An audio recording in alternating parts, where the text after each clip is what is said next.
Welcome back everyone, my name is Sagar and we are back here with another video. So आज है हमारा day 37 हमारी problem of the day series का। And चलिए start करते हैं। आज के इस क्वेश्चन का नाम है जोसेफस प्रॉब्लम। तो यार ये काफ़ी फेमस प्रॉब्लम है हमारे पास रिकर्जन के ऊपर। तो ये गिवन तो है इजी प्रॉब्लम, बट यार इसमें हमें दिक्कत क्या है, हमें इस प्रॉब्लम स्टेटमेंट में हमें एक्सप्लेन नहीं करा हुआ कि ये है क्या, हमने इसमें करना क्या है। ये बेसिकली एक गेम होती है, हमें उसमें कुछ करना होता है और उसमें नंबर रिटर्न कराना होता है। बट यार इसमें ये गेम एक्सप्लेन ही नहीं करी हुई कि हमें करना क्या है, कैसे करना है, क्यों करना है। तो उसमें कुछ भी एक्सप्लेन नहीं करा हुआ यार अच्छे से। तो चलो वो कोई बात नहीं, मैं आपको अच्छे से ये गेम एक्सप्लेन कर दूंगा और कैसे इसका सोल्यूशन होगा वो तो करूंगा ही। तो सबसे पहले इसमें हमें गिवन क्या है, total number of persons n। तो हमारे पास n नंबर ऑफ पर्सन्स होंगे एंड अ नंबर k, और k गिवन होगा साथ में, which indicates that k-1 persons are skipped and kth person is killed in a circle in fix direction. तो हमारे पास n पर्सन्स गिवन होंगे और हमें k की वैल्यू गिवन होगी, इसका मतलब हमें kth पर्सन को किल करना है और लास्ट में हमें सेफ प्लेस रिटर्न कराना है। तो चलो ये चीज़ भी आप गेम के साथ सिखा दूंगा। तो यहाँ पे हमारे पास n की वैल्यू है 3 और k की वैल्यू है 2। n3 मतलब हमारे पास टोटल नंबर ऑफ पर्सन 3 है और k2 मतलब हमें सेकंड पर्सन को किल करना है। तो सबसे पहले यार ये गेम समझ लेते हैं क्या है। तो सबसे पहले इसमें होता क्या है, एक सर्कल होता है और उसमें हमारे पास n नंबर ऑफ पर्सन खड़े होते हैं। यहाँ पे n की वैल्यू है 3, तो यहाँ पे होंगे 3 person, first second third. First यहाँ पे, सेकंड यहाँ पे, थर्ड यहाँ पे, तो वो क्लॉकवाइज खड़े होंगे। और इसमें हमारे पास होता क्या है, फर्स्ट पर्सन के पास यहाँ पे स्टार्टिंग में गन होती है। तो वो करता क्या है, हमारे पास यहाँ पे के की वैल्यू क्या है 2। तो इसका मतलब है वो खुद को काउंट करके यहाँ पे ये फर्स्ट पर्सन ये सेकंड पर्सन, वो क्या करेगा, केथ पर्सन को किल करेगा। तो इसके अकॉर्डिंग ये फर्स्ट पर्सन ये खुद है, सेकंड पर्सन ये 2 है, तो क्या करेगा, सेकंड पर्सन को ये गन से किल कर देगा। तो इसमें गेम में यही होता है, जिसके पास गन होगी वो अपने से केथ पर्सन को किल कर देगा और गन किसको दे देगा, उससे नेक्स्ट पर्सन को, जिसको वो किल करेगा उससे नेक्स्ट पर्सन के पास गन जाएगी। तो इसके बाद क्या होगा, इसने फर्स्ट सेकंड के की वैल्यू है 2, यहाँ पे लिख लेते हैं के की वैल्यू है 2। तो पहले फर्स्ट के पास गन थी, 1 नंबर वाले पर्सन के पास गन थी, तो उसने 2 को किल कर दिया। और इसके बाद हमारे पास क्या सिनेरियो होगा, वो गन दे देगा जिसको किल करा है उससे नेक्स्ट पर्सन के पास। तो उससे नेक्स्ट है हमारे पास 3। तो अब गन आ जाएगी हमारे पास यहाँ पे 3 के पास और 1 यहाँ पे ऐसे ही खड़ा है, ठीक है, और 2 मर चुका है तो हम उसको यहाँ पे नहीं देखेंगे। तो इसके बाद क्या हो रहा है, यहाँ पे गन है अब 3 के पास, तो 3 क्या करेगा, 3 भी यही सेम रूल फॉलो करेगा, अपने से सेकंड पर्सन को किल कर देगा। तो फर्स्ट यही खुद है, सेकंड कौन है 1, तो 1 को इसने किल कर दिया। और इसके बाद क्या बचेगा, इसके बाद हमने देखा यहाँ पे सिर्फ 3 पड़ा है और गन किसके पास आएगी, जिसको किल करा है उससे नेक्स्ट वाले के पास। तो अगर 2 ही पर्सन है, उसने सामने वाले को किल कर दिया तो दोबारा इसी के पास गन आ जाएगी। तो इसका मतलब है अगर हमारे पास एक ही पर्सन लास्ट में बचा है तो वही विनर है और वही हमारा सेफ प्लेस है। तो हमको बस उस पर्सन का नंबर रिटर्न कराना है। देखो यहाँ पे 3 था और यहाँ पे भी हमारे पास लास्ट में 3 बचा है। तो यार ये करेंगे कैसे, हम इसको सिमुलेट करके देखें कि हाँ पहले हमने फर्स्ट पर्सन को गन दी, फिर सेकंड को मारा, फिर थर्ड को गन दी। नहीं यार, ऐसे करके नहीं देखेंगे। मैं आपको बताऊंगा ये रिकर्जन की प्रॉब्लम कैसे है और इसको हम सोचेंगे कैसे। तो सबसे पहले इससे थोड़े बड़े एग्जाम्पल के लिए चलते हैं। सपोज करो यहाँ पे हम एग्जाम्पल लेते हैं, थोड़ा बड़ा एग्जांपल लेते हैं। यहाँ पे हम लेंगे 5 लोग, 1 2 3 4 एंड 5, ठीक है। तो यहाँ पे लोग हैं 5। तो सबसे पहले n की वैल्यू है यहाँ पर 5 एंड k की वैल्यू हम कितनी ले, k की वैल्यू चलो हम 3 ले लेते हैं। तो k की वैल्यू हमने यहाँ पे 3 ले ली और सबसे पहले स्टार्टिंग में गन किसके पास होगी, गन होगी 1 के पास, जो 1 नंबर का पर्सन है। तो ये क्या करेगा, अपने से थर्ड पर्सन को मारेगा। तो फर्स्ट यही, सेकंड ये, थर्ड ये, तो थर्ड पर्सन को ये किल कर देगा। और इसके बाद हमारे पास क्या सिनेरियो होगा, थर्ड पर्सन को किल कर दिया तो गन किसके पास जाएगी, थर्ड से नेक्स्ट के पास। तो फोर्थ के पास अब गन आ जाएगी, यहाँ पे फोर्थ है, इसके पास गन आ जाएगी 4। और यहाँ पे हमारे पास सेकंड पर्सन खड़ा है, अभी यहाँ पे फर्स्ट पर्सन खड़ा है और यहाँ पे हमारे पास फिफ्थ पर्सन भी खड़ा है। तो इसके बाद 4 क्या करेगा, 4 भी यही सेम करेगा, थर्ड पर्सन को किल करेगा। फर्स्ट यही खुद, सेकंड ये, थर्ड ये, तो थर्ड को इसने किल कर दिया जो कि है 1 नंबर। तो इसके बाद क्या होगा, गन इसके बाद नेक्स्ट के पास आ जाएगी, 2 के पास अब गन आ जाएगी, ठीक है। तो यहाँ पे थोड़ा सही से बना लेते हैं। तो इसके बाद हमारे पास 2 के पास गन आ जाएगी, यहाँ पे 2 के पास यहाँ पे गन है और 2 के बाद हमारे पास यहाँ पे 4 खड़ा है और 2 के बाद 4 के बाद यहाँ पे 5 खड़ा है और इसके पास हमारे पास गन है। तो ये भी क्या करेगा, ये भी अपने से थर्ड पर्सन को किल करेगा, थर्ड पर्सन को किल करेगा, फर्स्ट ये, सेकंड ये, थर्ड ये, तो इसको इसने किल कर दिया। तो इसके बाद हमारे पास क्या होगा, गन किसके किसके पास आ जाएगी, जो किल करे उससे नेक्स्ट के पास। तो हाँ अब दोबारा से हमारे पास सेकंड के पास ही गन होगी। तो इसके बाद क्या हो रहा है, यहाँ पे सेकंड है, यहाँ पे 4 है और गन दोबारा से इसी के पास है, सेकंड के पास। और अब ये क्या करेगा, अब ये दोबारा से थर्ड पर्सन को किल करेगा। तो फर्स्ट यही, सेकंड यही और थर्ड कौन, यही दोबारा से। तो ये खुद को भी किल कर देगा और गन किसके पास जाएगी, 4 के पास। तो हाँ यार ऐसा भी कर सकते हैं, इसमें खुद को भी किल कर सकते हैं जिसके पास गन आई। तो ये रूल तो फॉलो करना ही है, हमें केथ पर्सन को ही किल करना है। तो इसके बाद क्या होगा, हमारे पास 4 बचेगा और उसी के पास गन आएगी और इसका मतलब है यही हमारा सेफ पोजीशन है और हमें यही रिटर्न कराना है, नंबर 4 रिटर्न कराना है।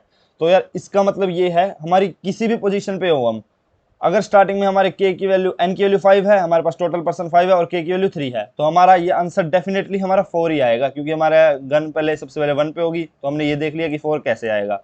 और इसका मतलब हम ऐसे भी कह सकते हैं, हम ये प्रॉब्लम ना देख के हम ये वाली देखें। इसका मतलब अगर हमारे पास 4 के पास गन है और हमारे पास इस सर्कल में 4 ही लोग हैं, तो इसका मतलब है 4 हमारा जीतेगा। और या फिर हम इसको सब प्रॉब्लम को देख के बता सकते हैं। यहाँ पे देखो 4 के पास गन है ना हमारे पास, और यहाँ पे हमारे पास 4 लोग हैं, तो इसका मतलब है 4 ही जीतेगा लास्ट में। तो हमको बस वही रिटर्न कराना है। तो यार इसको हम करेंगे कैसे, सबसे पहले तो एक बार इसकी और अप्रोच बता के दिखा देता हूँ कि मेरे को ये अप्रोच कैसे आई थी।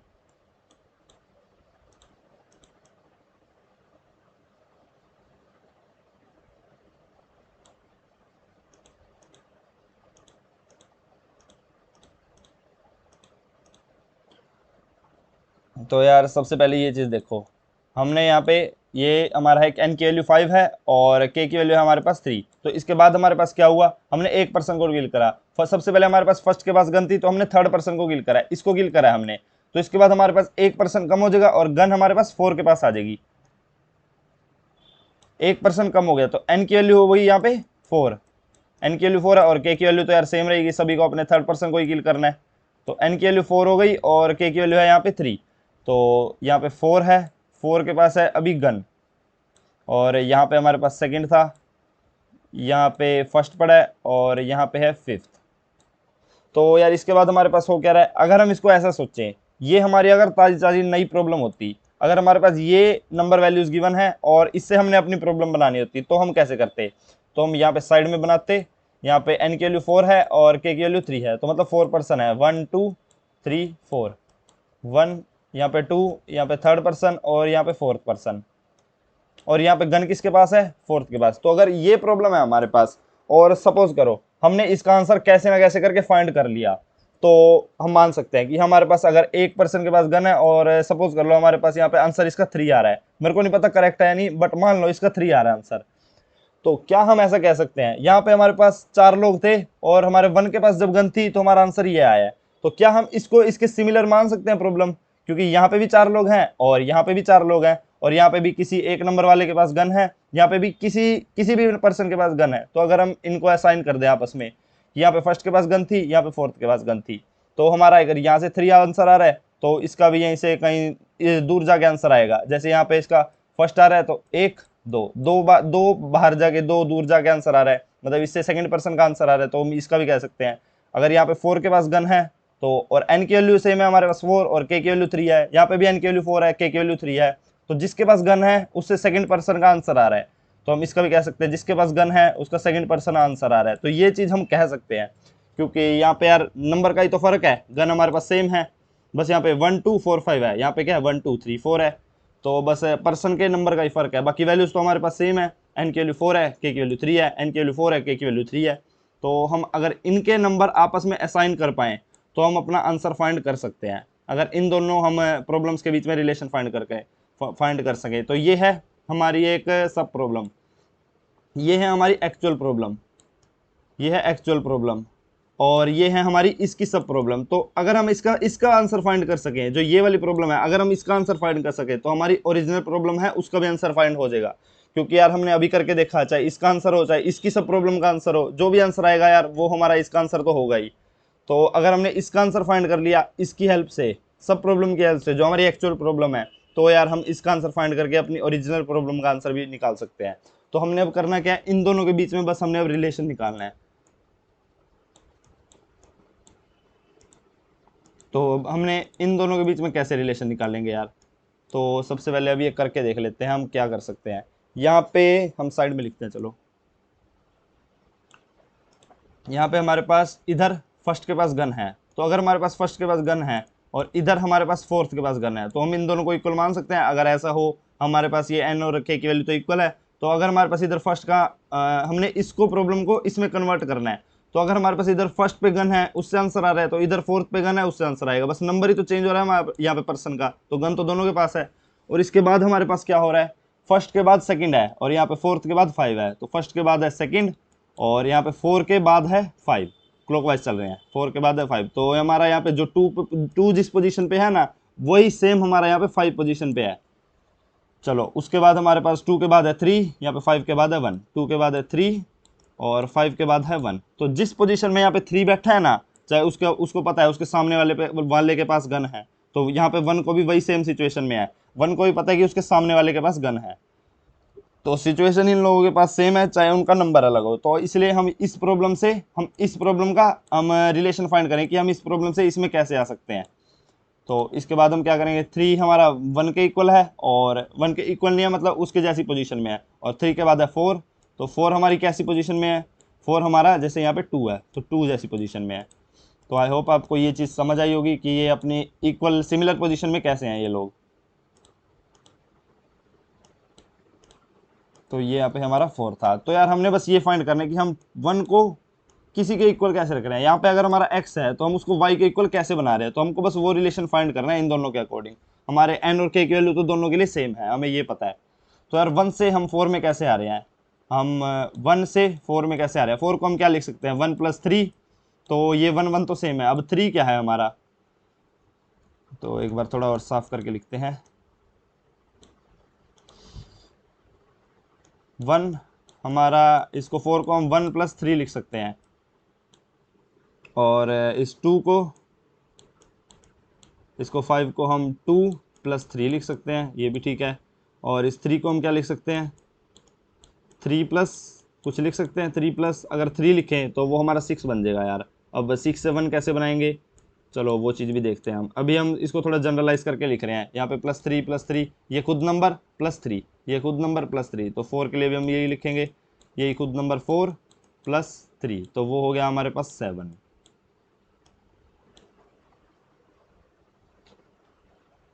तो इसके बाद यार हम क्या करेंगे, इसको हम कैसे निकालें। तो इसके बाद हम क्या चीज़ देखें, 1 + 2, अगर हम 1 + 2 करें तो वो 3 हो जाएगा। तो हम इसको ऐसा लिख सकते हैं कि ये 3 है, हमारे के की वैल्यू क्या है 3। तो चलो ये भी चीज़ पता है हमें, यहाँ पे हम 3 हटा के इसको अगर हम के रखते हैं, अभी हमको पता नहीं है कि हमारा यहाँ पे क्या आएगा, हम बस गैस करके देख रहे हैं। यहाँ पे हमने 3 की जगह के रख के देखा, क्योंकि हमें पता है के की वैल्यू है 3। तो यहाँ पे हम अगर ऐसा रखें तो 1 + के, ये तो हमारा 1 से 4 बन जाएगा, यहाँ पे लिखते हैं 1 + के, ये हमारा 1 + 3 4 बन जाएगा, 2 + 3 ये हमारा 5 बन जाएगा, ये ठीक है। अगर हम यहाँ पे देखें 3 + के, तो 3 + के अभी क्या बनेगा हमारा, 3 + 3 6 बन जाएगा, पर 6 को हमने 1 बनाना है। तो क्या हम इसको मोड कर सकें, मोड किससे करें हम, n+1, n यहाँ पे पर्सन है हमारे पास 4 + 1 करें, तो 4 + 1 5, तो 5, तो वो हमारा 6 mod 5 1 बन जाएगा। और यहाँ पे हमारे पास 4 + 3 कितना हो गया 7, 7 mod हम 5 करें n+1, तो वो हमारा 2 बन जाएगा। और अगर इस ऊपर वालों को भी हम अगर mod 5 करें तो ये तो 0 बन गया, और अगर इसको mod 5 करें तो ये 1 बन गया। तो यार अभी हमको कुछ ऐसा सोल्यूशन मिल नहीं रहा है, तो हम और कुछ भी ट्राई करते हैं। यहाँ पे 1 + के mod n ये हमारा नहीं चला, तो हम और कुछ ट्राई करते हैं। अब हम क्या करते हैं, के -1 रख के देखते हैं, और हम फिर मोड करेंगे, फिर n+1 मोड करेंगे। पहले हम मोड करेंगे n, फिर हम +1 करेंगे, फिर +1 करेंगे। तो एक बार ये चीज़ ट्राई करते हैं। तो ये देखो 1 + के की वैल्यू क्या है 3, तो 3 - 2, 3 - 1 हमारे पास 2 आ गया, तो ये आ गया हमारे पास 3। तो 3 mod n, तो 3 mod n कितना हुआ, यहाँ पे n की वैल्यू क्या है 4, तो 3 mod 4 हमारे पास 1 आ गया। 3 mod 4 तो हमारे पास वो 3 आएगा ऑब्वियसली, तो 3 mod 4 तो यहाँ पे n की वैल्यू 4 है क्योंकि हमारे पास यहाँ पे 4 लोग हैं, ठीक है। तो 3 mod 4, तो वो हमारे पास 3 आ गया, और ये लास्ट में हम +1 कर रहे हैं, तो 3 + 1 ये हमारे पास 4 आ गया, तो 1 हमारा 4 के लिए ठीक है। और अगर इसके बाद हम देखें ये वाला फॉर्मूला हम 2 के लिए, अभी हम ये वाला फॉर्मूला देख रहे हैं 1, यहाँ पे इसको थोड़ा जनरलाइज करके लिखते हैं। ये अगर हमारा n है तो हम इसको क्या लिखेंगे, n plus k-1 mod n plus 1। तो ये वाली चीज़ हम ट्राई करके देख रहे हैं। तो सबसे पहले हमारा 2 लिखा, 2 को हम कैसे असाइन कर रहे हैं, 2 प्लस k-1, k-1 क्या है 3 - 1 यानी कि 2, 2 + 2, फिर उसको हम मोड करेंगे n से, फिर लास्ट में +1 करेंगे, 2 + 2 4, 4 mod n, और n की वैल्यू क्या है यहाँ पे, n की वैल्यू अभी हम निकाल रहे हैं 5 के लिए, वो आ गया हमारे पास 4 + 1, तो 4 + 1 हमारे पास क्या आ गया 5। तो ये भी ठीक है। चलो इसके बाद देखते हैं, अगर हम यहाँ पे 3 के लिए निकालें तो 3 प्लस k-1, k क्या है हमारे पास 3, तो 3 - 1 2, तो 2 निकाल लिया। अब 2 mod 3 + 2 5, 5 mod 5 करें तो 5 mod 5 हमारे पास 0 हो गया, और ये +1 कर रहे हैं तो 1 आ गया, 3 के लिए हमारे पास 1 आ गया, तो चलो ये भी ठीक है। और इसके बाद अगर हम 4 के लिए देखें तो 4 के लिए रखेंगे हम, 4 किसके इक्वल हो जाएगा, यहाँ पे 4 प्लस n-1, 3 - 1 2, तो 4 + 2 6, 6 mod 5, तो 6 mod 5 क्या होता है 1, और ये लास्ट में +1 करना है, तो 1 + 1 हमारा 2 आ गया। तो ये चीज़ भी हमारे पास ठीक चल रही है। अब चारों केसेस के लिए हमारे पास ठीक चल रही है। जब हमने n की वैल्यू अपनी ये रखी थी, n की वैल्यू हमने 5 रखी थी, जब ये वाली 5, तो हमने करना क्या है, ये हमारे पास सब प्रॉब्लम का आंसर हम इसको मान सकते हैं, ये हमारी सब प्रॉब्लम है। n की वैल्यू यहाँ पे 5 थी, n की वैल्यू 5 थी, यहाँ पे n की वैल्यू हमारे पास 4 थी, तो हमने इसका आंसर निकाल लिया 4 वाले का। सपोज करो हमें आंसर मिल चुका है, तो हमने इस प्रॉब्लम को पहले इसमें कन्वर्ट कर देना है, और फिर हमारे पास 5 का भी आंसर आ जाएगा। तो ये चीज़ तो ठीक है, अगर हमारे पास इसका आंसर है तो मतलब हमारे पास 5 वाली वैल्यू का आंसर है। तो इसको हम थोड़ा और जनरलाइज करके लिखते हैं। अगर हमने f, ये हमारे n की वैल्यू 4 थी और k की वैल्यू हमारे पास 3 थी, अगर हमने इसका आंसर फाइंड कर लिया, ठीक है, ये हमारी है कौन सी प्रॉब्लम, ये वाली प्रॉब्लम है हमारे पास जो हम यहाँ पे फाइंड कर रहे हैं। n की वैल्यू 4 है, k की वैल्यू 3 है, अगर हमारे पास इसका आंसर आ गया कैसे भी करके, तो वो हमें नहीं पता, रिकर्सिव लीप ऑफ फेथ रखना है जिससे हमारा ये आंसर आएगा। तो हमारे पास ये आंसर आ गया, हमने इसको अब इसमें कन्वर्ट करना है, और हमारे पास मेन प्रॉब्लम का आंसर आ जाएगा, F5 का आंसर आ जाएगा। F5 का आंसर कैसे आएगा, F5 और 3 का आंसर कैसे आएगा, सबसे पहले हमारे पास ये आंसर आ गया, ये हमारा इस प्रॉब्लम से आंसर आ गया, प्लस हमने अब इसको इसमें कन्वर्ट कर देना है। इसमें कन्वर्ट कैसे करेंगे, हम ये वाले फॉर्मूले से जो हमने अभी अभी निकाला है। तो हमने कि कैसे कन्वर्ट कर रहे हैं, हम इसकी वैल्यूज को कन्वर्ट कर रहे हैं। अगर हमारे पास फर्स्ट के पास गन थी तो यहाँ पे 4 के पास गन है, और अगर हमारा 3 आंसर आ रहा था तो इसके अकॉर्डिंग हमारा 1 आंसर आएगा। तो आई होप आपको ये चीज़ समझ आ गई होगी, हमने ये वैल्यूज आपस में कैसे असाइन करी हैं। तो सबसे पहले यहाँ पे अगर हमारे पास ये हमने सब प्रॉब्लम का आंसर निकाल लिया, अब इसके बाद हमको इसका आंसर पता है, अब इसमें कन्वर्ट करना है जिससे हमारी मेन प्रॉब्लम का आंसर आ जाए। तो हम कैसे करेंगे, ये हम सेम फॉर्मूला यूज़ करेंगे। यहाँ पे n की वैल्यू, यहाँ पे कोई भी नंबर ले रहे थे, वो हमारा नंबर यहाँ पे किसी भी नंबर के इक्वल हमने कैसे निकालना है, हम उसको k-1 करेंगे। जैसे हमने ये वैल्यू निकाल ली, ये हमारा ये n आ जाएगा, इससे हमारा कोई भी आंसर एक नंबर निकलेगा ना जो हमारा आंसर होगा, तो n वही हमारा आंसर है। यहाँ पे हम हर नंबर के लिए देख रहे थे जनरलाइज करके कि हमारा हम उसको कैसे दूसरे में कन्वर्ट कर सकते हैं, इससे हम यहाँ पे कैसे कन्वर्ट कर सकते हैं हर नंबर को। तो यहाँ से हमारा कोई भी सपोज करो नंबर आया जो हमारा आंसर है, तो इसमें से हमारे पास आंसर आ गया, इस वाले जो भी हमारा रिकर्सिव फंक्शन लिख के हमारा पास आंसर आ चुका है। अब हमने उसको कन्वर्ट करना है इस वाले में, तो हम क्या करेंगे, सबसे पहले k-1 करेंगे उसमें ऐड, और उसके बाद हम मोड n करेंगे, उसको मोड n करेंगे और लास्ट में +1 कर देंगे। तो ये चीज़ हमने यार हिट एंड ट्रायल से चेक करी है कि हमारा k-1 करा, फिर हमने मोड n करा, और लास्ट में बस +1 करना है हमने। तो आई होप आपको ये चीज़ समझ आई होगी, हमने ये हिट एंड ट्रायल से कैसे ये फॉर्मूला जनरेट करा है। हमने बस इन वैल्यूज़ को कन्वर्ट करना है ताकि हमारा हम इस प्रॉब्लम से हम इसमें इसको कन्वर्ट कर सके और हमारा ओरिजिनल का आंसर आ जाए। तो हमने क्या करना है यार, रिकर्सिव फंक्शन लिखना है, n की वैल्यू -1 करनी है, बस वही सेम फंक्शन कॉल करना है और उसको फिर अपने वैल्यू में कन्वर्ट कर देना है। तो हम क्या करेंगे, हमने अगर इसका आंसर निकालना है, n और k की वैल्यू है हमारे पास, तो हमने सबसे पहले किसकी वैल्यू निकालनी है, n-1 वाले की। तो सेम फंक्शन कॉल करेंगे, जोसेफस सेम फंक्शन कॉल करना है n-1 और k की वैल्यू के लिए। k हमारा सेम रहेगा, n-1 के लिए हमारा सपोज करो यहाँ से आंसर आ चुका है। अब हमने क्या करना है, इसको इसमें कन्वर्ट करना है। और वो कैसे करेंगे, पहले ऐड कर देंगे इसमें k-1 एंड ऐड करने के बाद हम क्या करेंगे, mod n। तो इस पूरे का mod n करेंगे, तो जो हमारे पास यहाँ से हमारे पास वो वाला n आ रहा है, तो हमने n प्लस k-1 कर लिया और इसके पूरे का हमने mod n कर दिया और लास्ट में हमने +1 कर दिया। तो ये हमारा अब आंसर आ जाएगा इस मेन प्रॉब्लम का, जिसमें हमारे n और k है। तो हमने n-1 के वैल्यू निकाल ली और फिर ये वाला हमने फंक्शन यूज़ कर लिया, ये वाला फॉर्मूला यूज़ कर लिया जो हमने अभी डिराइव करा था। तो आई होप आपको ये चीज़ समझ आई होगी, हम सब प्रॉब्लम से इसको कैसे कन्वर्ट कर रहे हैं इसमें। एक बार यहाँ पे थोड़ा क्लियर करके दिखा देता हूँ।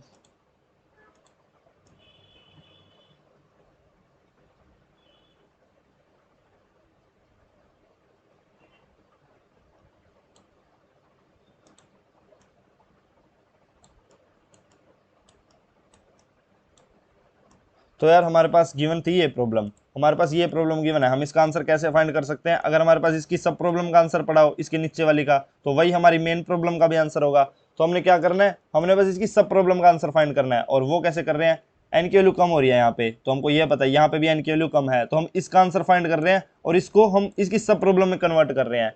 तो आई होप आपको ये चीज़ समझ आई होगी। हमने इसका आंसर कैसे फाइंड करा, वो हमने रिकर्सिवली पे फेथ रखी और इस वाले फंक्शन से हमने आंसर फाइंड कर लिया। हमारे पास इसका आंसर आ चुका है, तो हमने अब इसमें कन्वर्ट कर दिया, वो हमने ये इसका यूज़ करके कन्वर्ट कर दिया। जब इसमें कन्वर्ट हो गया तो मतलब हमारे पास इसका आंसर आ गया।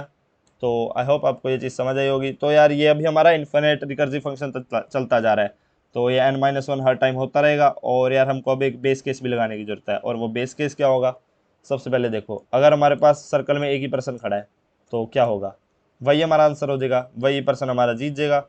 तो अगर हमारे n की वैल्यू 1 है तो हम क्या कर देंगे, रिटर्न 1 करा देंगे। तो 1 यानी कि उसी पर्सन का नंबर, या फिर आप n भी कह सकते हो क्योंकि n की वैल्यू 1 है, तो हमारा वही आंसर आ जाएगा। तो बस अब चेक करते हैं। तो हाँ यार हमारा सही आंसर आ रहा है। इसकी स्पेस और टाइम कॉम्प्लेक्सिटी की बात करें, ऑफ एन है, तो हाँ हमारी भी ऑफ एन है, हम एन से चल रहे हैं और हर टाइम -1 कराते जा रहे हैं जब तक हमारा 1 नहीं होता। तो 1 से एन तक हमारी ऑफ एन हमारी टाइम कॉम्प्लेक्सिटी है।